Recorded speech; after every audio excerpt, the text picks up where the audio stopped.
This video is about two issues: how Alaska became a state and our economic future.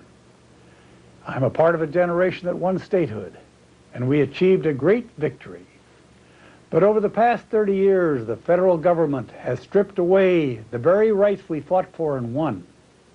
You know, we cannot put up with this. Alaskans must use every weapon at our disposal to make our case to the American people. We must force the federal government to live up to its word, and we will.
Outstanding achievement of one generation. It established the rights of Alaskans to have a say in their own destiny and their children's future. But those rights have been under assault almost from the first day of statehood. Congress has broken a promise it made to Alaskans, a promise that guaranteed revenue from minerals on federal land. Alaska needed that money to fund the high cost of statehood. Statehood is a very expensive matter. And that what happened was at the time of our territory, the citizens here were not paying for any of those things which are government services. They weren't paying for the transportation system or the education system or the corrections or the judiciary or any of those things. Very high cost. Alaska was so underdeveloped that it was thought that the Statehood Act would have to have within it positive things to get a state going.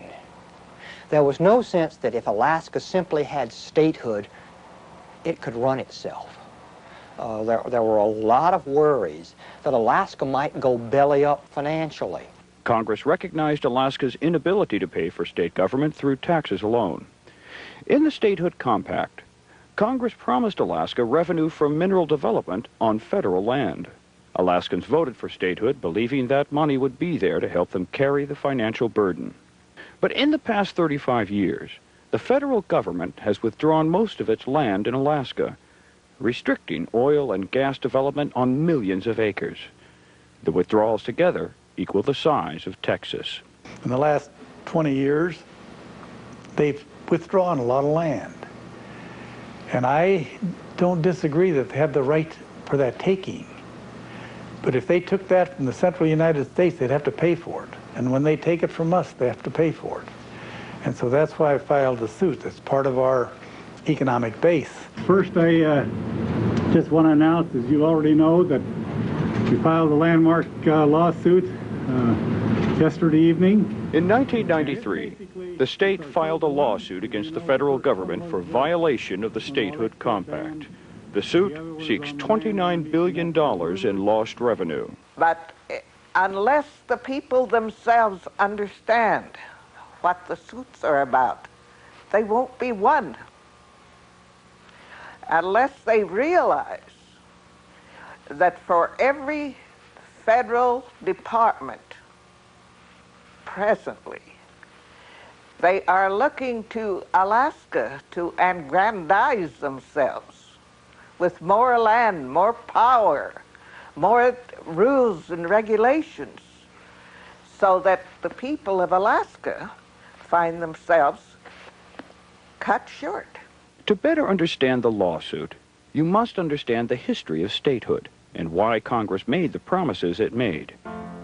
The statehood movement began 3 generations ago.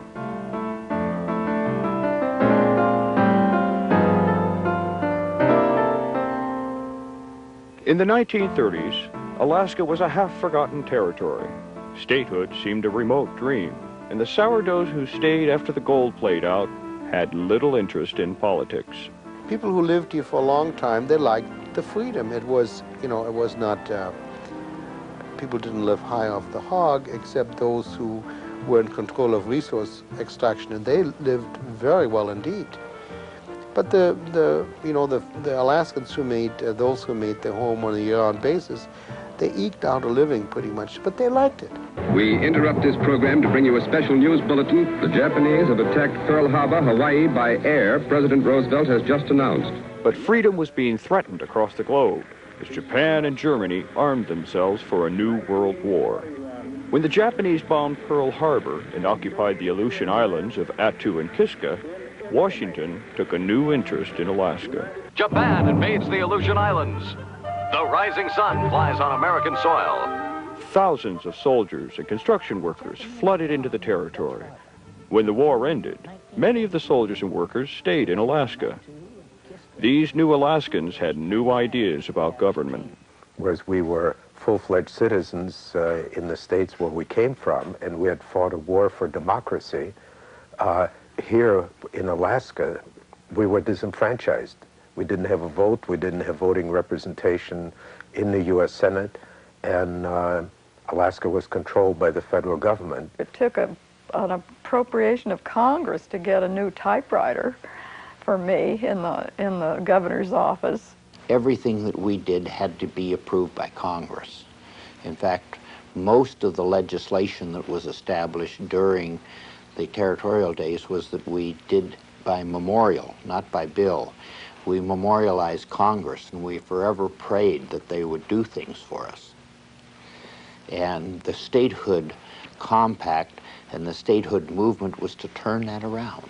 The man who turned these injustices into a movement for statehood was Ernest Gruening. He was a high-ranking official under President Franklin Roosevelt. When Gruening had a falling out with the Secretary of the Interior, he was made governor of Alaska. What Roosevelt decided to do was to promote him up and out. And he sent him to Siberia, as it were. All of a sudden he finds himself in Juneau, for God's sakes.